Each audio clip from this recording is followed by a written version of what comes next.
Mr. Corey? Mr. Corey, how soon did you remarry? Well, let's see.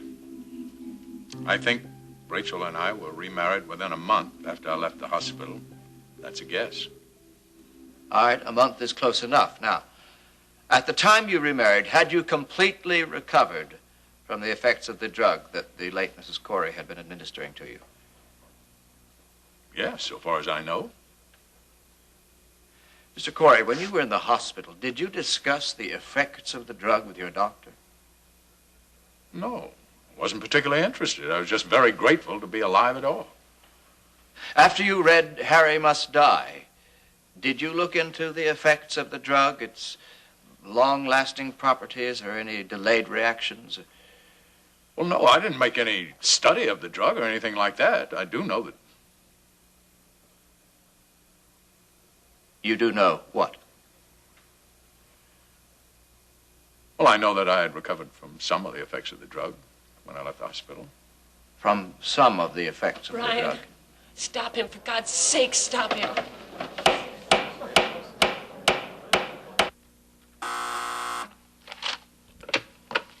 Yes? Oh, sure, Nellie. I'll take the call. Put him on. Hey, Jerry. Larry, how's it going? I'm all right. Listen, I'm calling because I think there's several things we need to discuss. Yeah, I think you're right. Can we get together today? I can meet you downtown. Can you come here? Yeah, but I don't think that's such a good idea. Why not? I need to see you alone. Well, look, if you can get here in a half an hour, we will be alone. Brian is in court, and my secretary is about to go to a dental appointment. Okay, I'll see you in half an hour. I think there's a lot of things we need to cover. Larry, are you sure you know what you're doing? Yeah, I'm sure.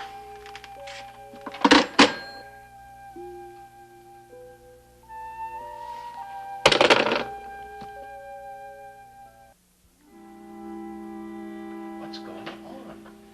Why are you so disturbed at the questions that Colin's asking?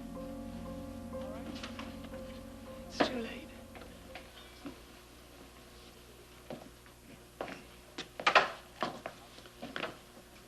Now, Mr. Corey, you said a moment ago that you had recovered from some of the effects of the drug when you left the hospital.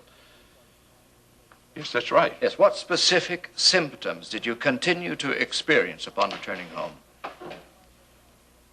Well, I don't know how specific they were to the drug. I was tired and listless for a few weeks. Yes, but you had the best of care. Yes. Rachel was taking care of me. And she made you comfortable and brought you your meals and made certain that you had sufficient rest. She was utterly magnificent in every way. Mr. Corey, that was a very moving statement that you made a while ago about the love and the devotion that you feel for your wife. I just told you the truth. Yes, I'm sure. In fact, from what I know about you and what I've observed today, I think I could safely state that you were a man who believes in total commitment with no half measures. Would you agree with that, Mr. Corey? Mr. Colton, my wife is my life. Yes, as far as my feelings for Rachel are concerned, I totally agree with you. Then, Mr. Corey, would it be fair to say that you not only love your wife, but that you love her blindly? Objection, Your Honor. I fail to see what counsel expects to accomplish with this line of questioning. Your Honor, I'm merely asking the witness to elaborate on the strong statement of love and fidelity which the counsel for the defense elicited from him earlier. Is there some purpose to that? Most definitely, Your Honor, if you will allow me to proceed. Go ahead. Now then, Mr. Corey, would you say that a man such as yourself, who loves totally, is capable of overlooking certain faults in the love object? Well, I should hope so. But for me, Rachel doesn't have any important faults. All right. Now, let's go back to the book, Harry Must Die, for just a moment. Now, the husband in the book overlooks certain faults in his wife, doesn't he? Yes. He even manages to overlook the fact that his wife doesn't love him. Yes. All right. Now, then, you have told the court that you read the book, yes? Yes. Now, would you please summarize the plot for us? The wife has a lover. They decide to poison the husband with a heart drug to get his money. Aren't you leaving something out, Please, Mr. Court? Brian. Rachel, I can't object. We've already introduced the book into evidence. Mr. Corey, did you hear me? What? No, I don't think that I left anything out. Are you sure? What about the husband's strong desire to have children and the wife's desire not to have children? I don't recall anything like that. Well, it's right here in chapter 6. When darkness finally entered the room, she let the thought come into her head, I don't want to have his child. Now I must find a way to end his dream of children forever. Do you recall that passage? No, I don't recall anything like this. Well, now, how can that be if you read the book? Well, the book is the second revised version. I read the first version. You didn't read the second, the published version of the book? Well, I read some of it. Some of it, I see. Yes. Why not all of it? Parts of the book were too painful for me to reread. Anyway, I knew the plot. Or thought you knew the plot? Yes? So instead of reading the book carefully, you just skimmed it, skipped over certain parts of it. Would that be a fair statement? Yes? Well, Mr. Corey, let me tell you what you missed. Now, as the book now reads, the wife sets out to find some way to keep her husband from impregnating her. So she gives him a drug which produces sterility. Sterility? Yes, that's right. The drug Damtrex produces sterility. Now, in this version, the wife and her lover find that it is also poisonous in large doses, so the decision to kill the husband comes as an afterthought, as it were. Yes, but that's not true. What about the drug? No. Dr. Matthews has already testified to the accuracy of the research. Yes, the research was accurate, but you see, writers take artistic license. They base something on the truth. Yes, but not Donald Tanner. Donald Tanner is the most literal-minded writer, believe me. Here I have a copy of the physician's desk reference. Now, this is a book which doctors use to check on drugs and their side effects. On Damtrex, would you please read what it says?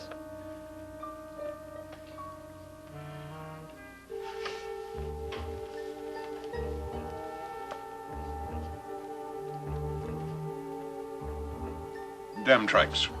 Side effects. Sterility is evident in the male from 3 to 4 months after ingestion of the recommended dosage. From 3 to 4 months. You were sterile and incapable of fathering a child from 3 to 4 months after the incidents in St. Croix. I was not sterile.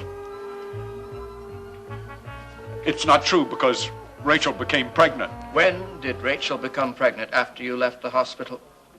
But a man who is sterile cannot father a baby. I was not sterile. I suggest you ask Dr. Matthews about that. He might give you a very surprising answer. Now then, Mr. Corey, how soon after the first time you slept together was Mrs. Corey's pregnancy discovered?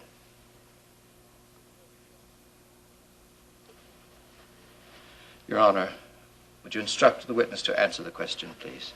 The witness will cooperate or else risk a citation for contempt. What did you ask? How soon after the first time you slept together was Mrs. Corey's pregnancy discovered? I don't know, 2 or 3 weeks. But you had only been off the drug Damtrex for 4 or 5 weeks at the most by then. We know it produces sterility from 3 to 4 months. Mr. Corey, you made a mistake when you assumed that you were the baby's father. There wasn't anybody else. What about Mitch Blake? He was with Mrs. Corey in St. Croix just weeks before the pregnancy was discovered. Your Honor. If we pin down the time when Mrs. Corey's baby was conceived, I'm convinced we would find it was then, when Mrs. Corey was with Mitch Blake in St. Croix. Your Honor, this is outrageous. counsel is badgering the witness with his own conclusions. The same conclusions that any reasonable person would draw when confronted with the facts. Rachel, it's my baby, isn't it?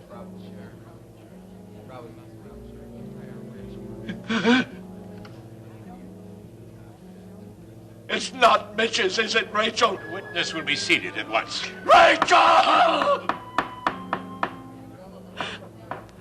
Yes. It's vicious.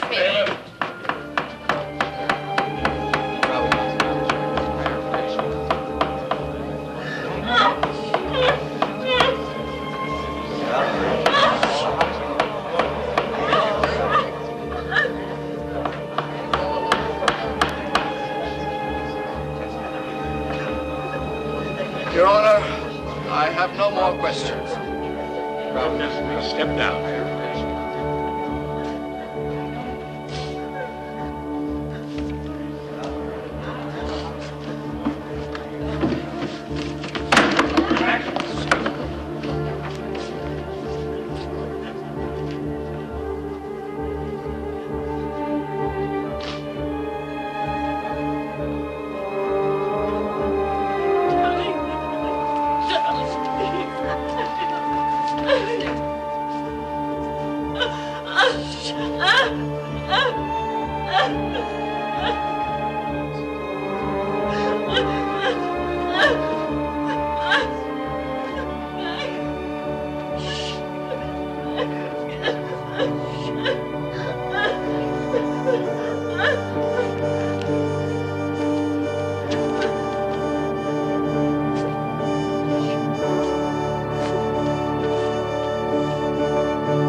Judge gave us a 10-minute recess, so we have 10 minutes to get her ready to go on the stand. Well, why? What for? What good'll it do? She has to explain why she went to bed with Mitch. She has to explain it to the jury, and she has to explain it to me. Mom wanted me to tell you, said it, Russ. Then why didn't you? If I'd known, I might have done something. What could you do? Make this baby Max? I could have prepared the jury. Could you have prepared Mac? No, but you could have.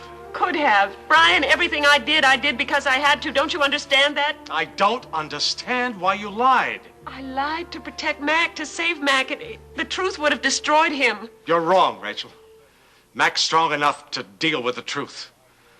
You can honestly say that after seeing the way he looked at me just now. Honey, look, you gotta stop thinking about Mac for a minute and think about that jury. I saw how they looked at you, too. Oh, Ada's right, Rachel. We've lost the jury, and we've got to get them back. You've got to get them back by going on the stand. I can't. There's no other way. What can I say? The truth. Tell them why you slept with Mitch. No. Then tell me. Look at me and tell me as if we're all alone and explain what happened and how it happened. No, I told you I can't do that. Rachel, didn't you just say that you wanted to get to Mac, to make him understand? Didn't you say that you couldn't let Mac go on thinking that you wanted to sleep with Mitch? I didn't want to. Then tell me that. Tell the jury that. And by convincing them, you'll convince Mac. Believe me, it'll work. Mac's gone. He'll know everything that went on in this courtroom today. And if you don't take the stand again to defend your actions with Mitch, you'll be convicted as sure as I'm standing here. If I've lost Mac, I don't care. Honey, you've got Amanda to care about. And the new baby. Now, if you give up, what happens to them? Oh, Rachel, it might be the only chance you got.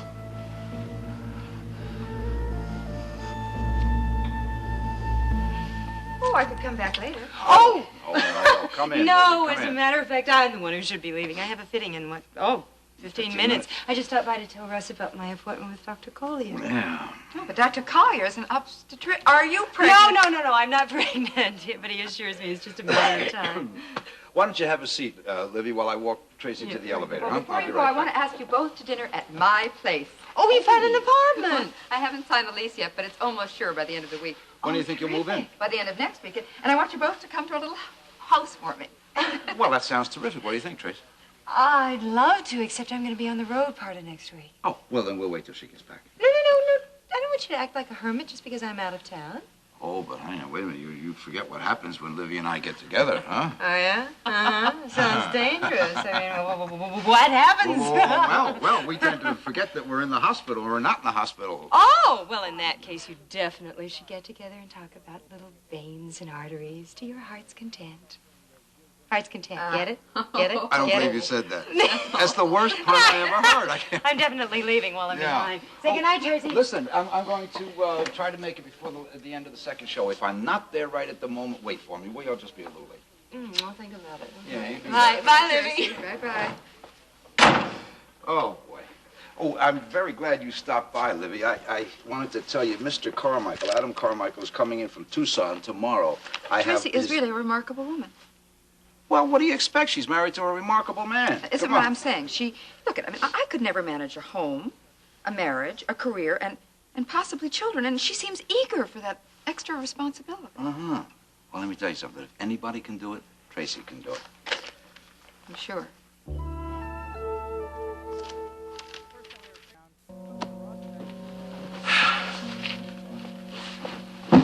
I don't know about you, but I feel kind of funny.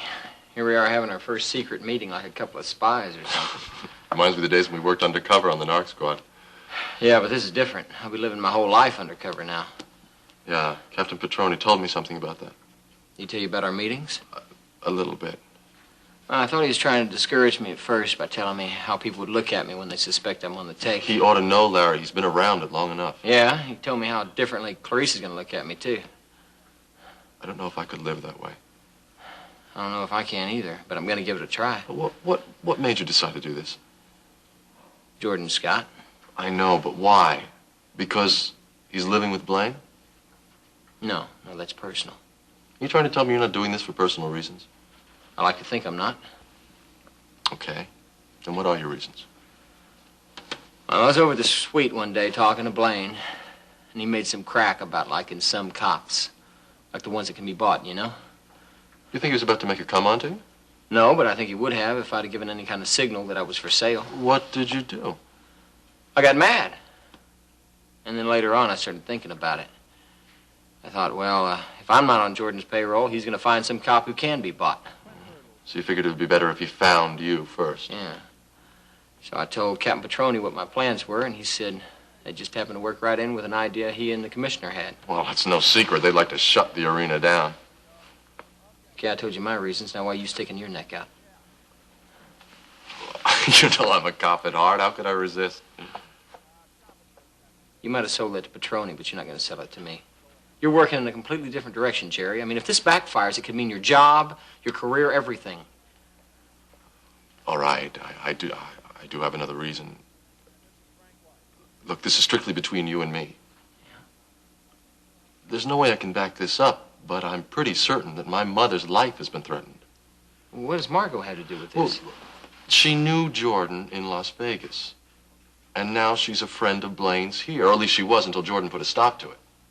And Jordan is afraid of what she knows or suspects. And she refuses to give up on Blaine. So it looks like both our families are involved. Mrs. Corey, is Mitchell Blake the father of the child you're carrying? Yes. Will the witness please speak up? Yes. I know this is painful for you, but I would like to establish certain facts for the jury. Did you and Mitch Blake have a long-term relationship?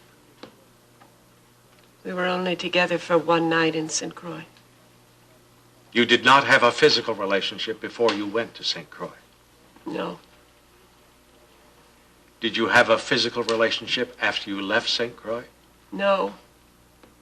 So the one night you spent together in St. Croix was the one and only night that you ever spent with Mitch Blake? Yes. Did Mitch Blake invite you to go with him to St. Croix? I've already told you why I went. Yes, you were using Blake to find your husband, is that correct? Yes.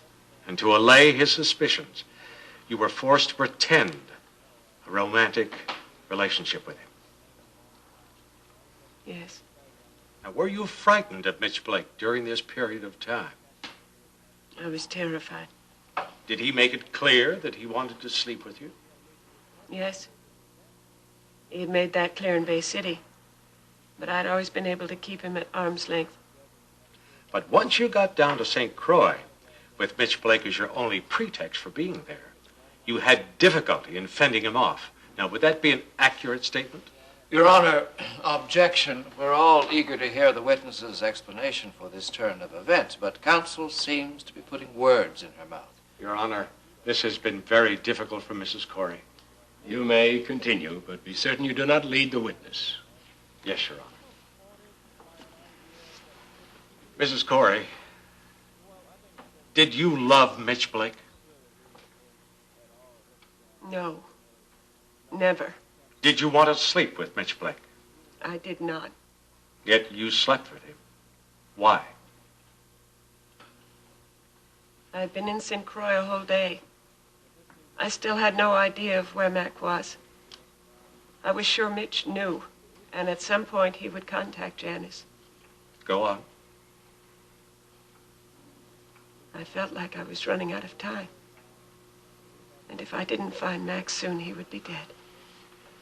So, what did you do?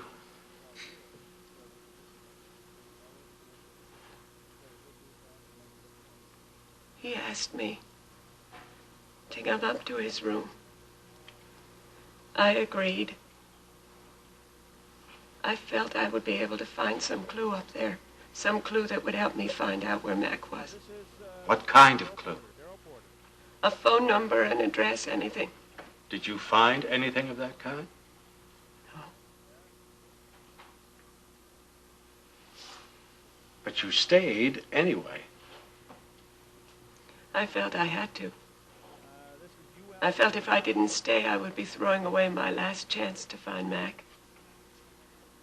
I felt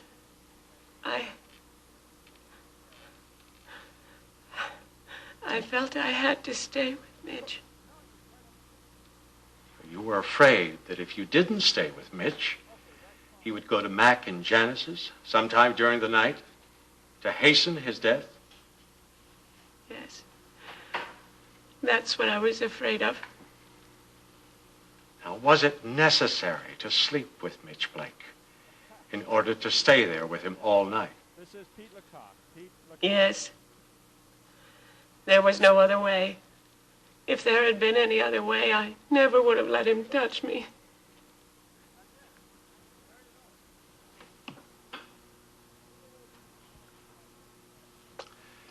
Now, when you got back to Bay City and you learned that you were pregnant, did you know it was Mitch Blake's baby? Yes, I knew it right away. I was told that I was 5 weeks pregnant. I had not been with Mac that long. So you decided to keep this fact from your husband? Yes. Did you tell anyone else the truth? I told Dr. Matthews. I was sure he had already figured it out. I told my mother.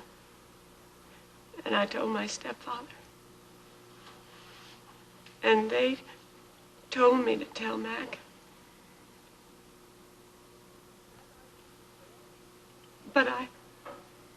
But what? I couldn't do it. I couldn't do that to him. Not after Mitch and Janice had just tried to kill him.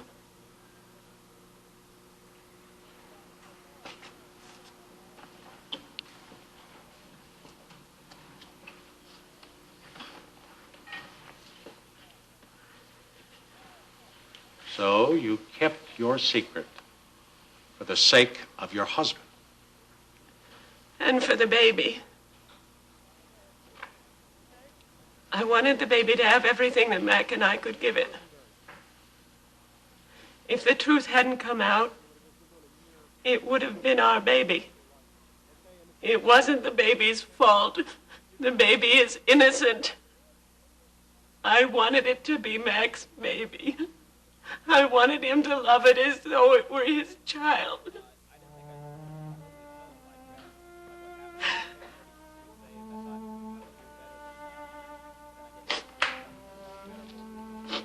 further questions, Your Honor. Your witness.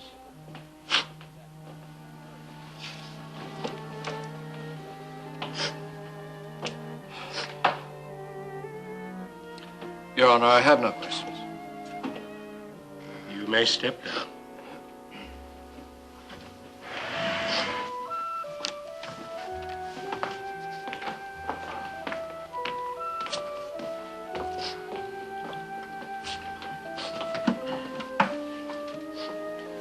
Are there any more witnesses? No, Your Honor. The defense rests its case.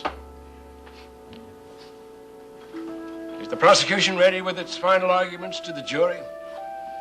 Yes, Your Honor, we are.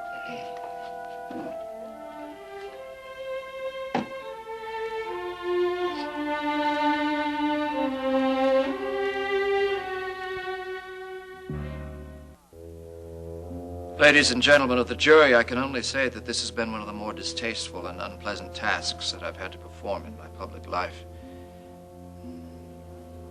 Guilt and innocence can be black and white, but the ramifications of wrongdoing can reach out and damage those who have done no wrong, such as the husband of the defendant and her unborn child. I regret this. But I have no doubt that justice will be served. Now, it will fall to you to complete this process. As you retire for your deliberations, I merely ask that you focus the harsh light of truth, of fact, of evidence on the actions of the defendant, Rachel Corey. Examine her statements in that light. Observe her behavior in that light. And you will see that she was caught in a trap of her own devising. Embittered and hurt by her husband's decision to marry another, she embarked on a love affair with Mitchell Blake. Once Mac Corey became free again, however. Now, Mac Corey, with his millions of dollars, his house on the bay, his cars, his respected position in the community. Once he became free again, Rachel was faced with a choice to go back to him or to keep her lover, and she chose the rich Mac Corey. But then she lied to him about her relationship with Mr. Blake, as she lied to him about the baby whose life was taking shape in her body.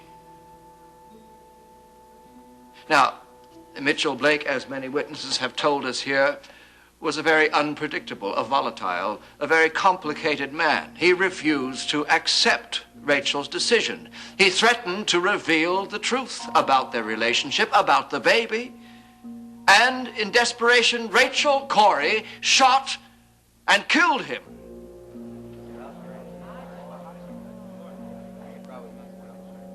So, indeed, it is simple, after all. She not only deceived her fine and trusting husband, she deceived us all.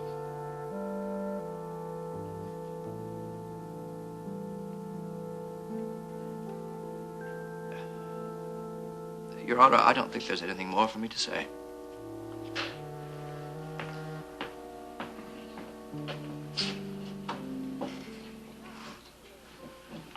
Is the defense ready to make its closing arguments? Yes, Your Honor.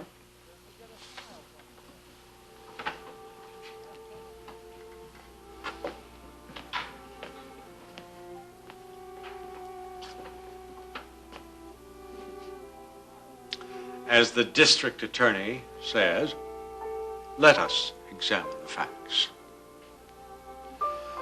But let us also examine the heart of a woman desperate to save the life of the man she loves. Not to take a life, ladies and gentlemen, but to save one.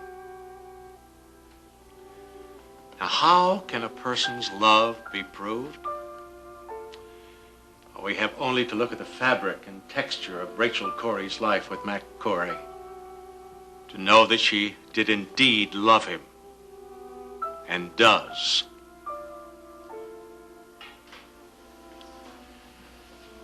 Now, I could have put dozens of witnesses on the stand to testify to their mutual devotion, because it's common knowledge among all their friends and acquaintances. This is the man Rachel Corey went to St. Croix to save against great odds. And remember, no one else believed that Mac Corey was in danger, when in fact he was close to death. Rachel Corey took many desperate actions in her efforts to save him. One of those actions was to sleep with a man she didn't love, a man she feared. Let us not allow the impact of today's revelations to diminish our sense of the sacrifice she made. Because make no mistake about it, it was a tremendous sacrifice. The prosecution's allegations about a love affair are preposterous. For if Rachel Corey was indeed having an affair with Mitch Blake, why didn't she take the precaution to keep herself from getting pregnant? Well, I'll tell you why she didn't. It's because she had no intention of sleeping with him. And on seeing her husband's joy and gratitude on learning of her pregnancy, and after the series of nightmarish events that took place in St. Croix, she couldn't bear to disillusion him. Her overriding consideration at all times was the health and happiness of her husband. Examine the heart of Rachel Corey, ladies and gentlemen of the jury, and you will see love, compassion, loyalty. But you will not see greed for material possessions, or anger, or revenge. Rachel Corey could never murder the father of her child, because she has no murder in her heart. All human life is precious, and we deeply regret Mitch Blake's death. But if you will consider the sequence of events, the proven facts, the character of Rachel Corey, then you must conclude that Mitchell Blake was the victim of a tragedy, not of murder.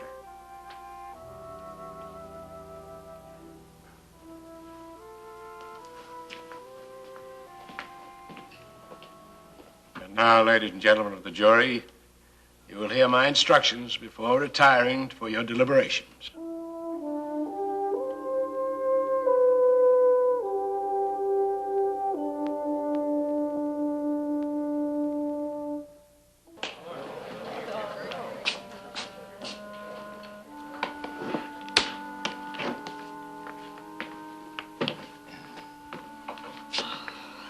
Congratulations, Zachary.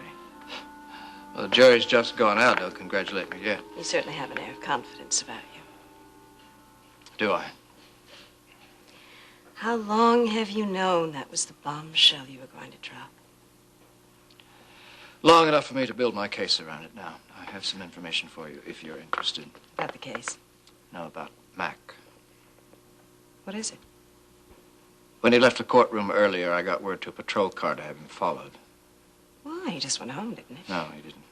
Where did he go? Do you know the Hathaway Inn? Yes, on Cumberland Road. Yeah, he's taken a cottage there under a different name. Cottage 3. He shouldn't be alone right now. That's why I'm telling you this. Thank you, Zachary. I always return a favor if I can. You're very nice. Honey, are you all right? No. Well, listen, I just talked to Russ. I told him what happened. Where are you going? I have to go home to Mac. Well, honey, you can't. Will you wait till Brian gets rid of that pack of wolves I out can't there? go home. I have to see Mac. But he isn't there. How do you know? Because I called Vivian right after I talked to Russ. She said he wasn't home? Yes. Then he's on his way home. Well, honey, it doesn't take that long to get there. If he's not home, he's on his way home, and I have to be there to meet him. Rachel, will you please wait a few minutes? I can't wait. I have to go to Mac. This is Corey. I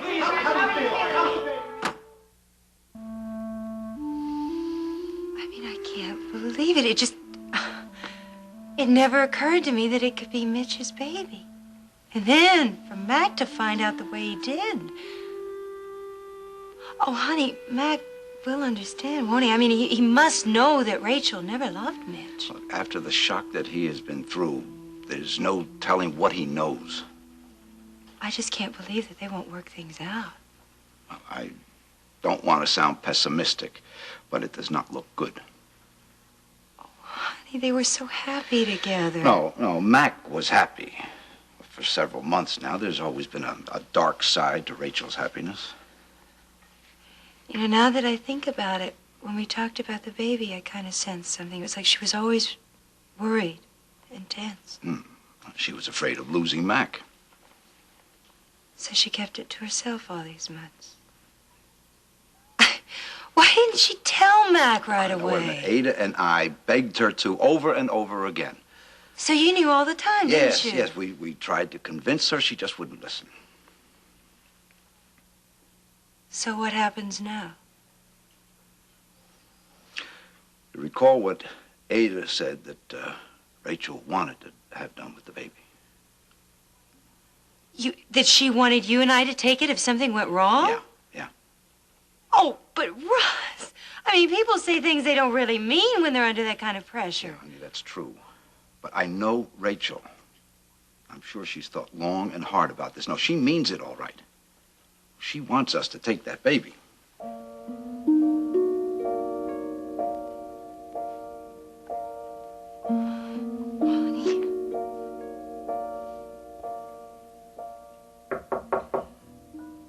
Who is it?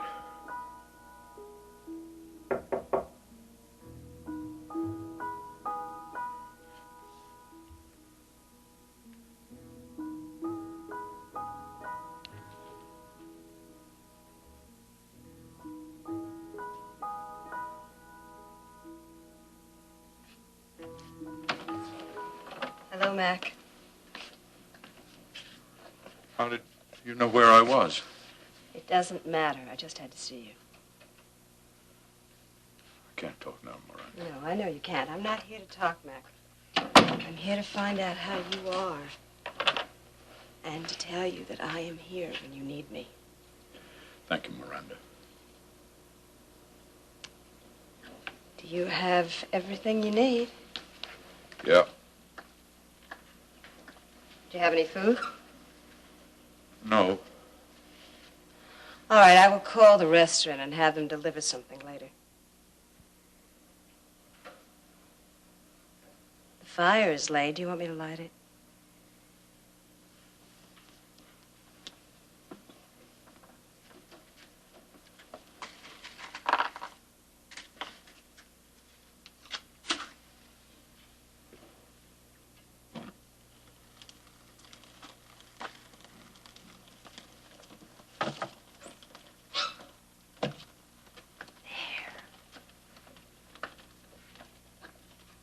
That's very nice.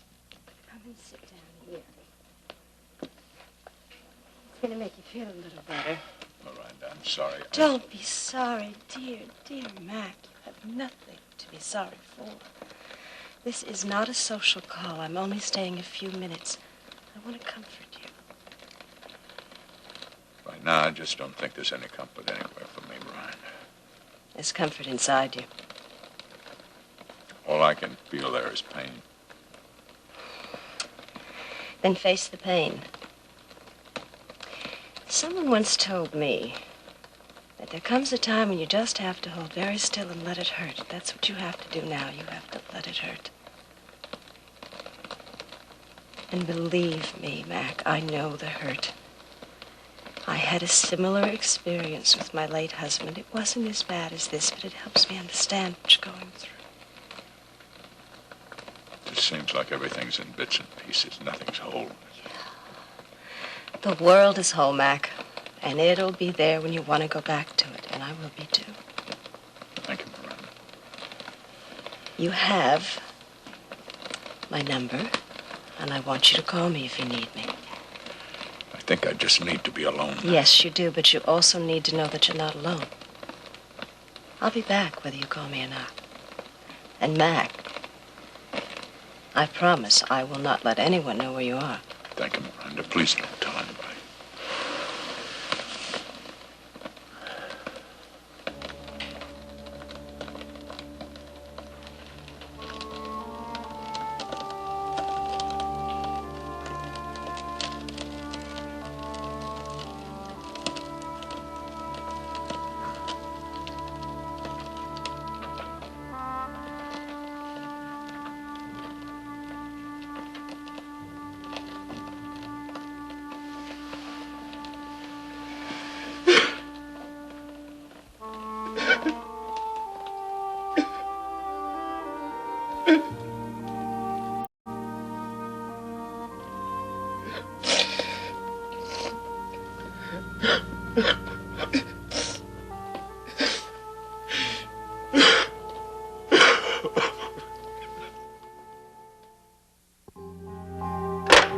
What did they say? He's not in his apartment. It's the complex they haven't heard from. Do they know what happened? According to the switchboard operator, all they know is that he was in court today. Where is he, Mom? Where did he go? Well, he might call us yet. He doesn't want to come home. Honey, it isn't even nighttime. He could walk in that door any minute. You really believe that? I don't believe it. He's out there all alone somewhere because I've hurt him too much. He doesn't want to be with me. What do I do, Mom? What do I do?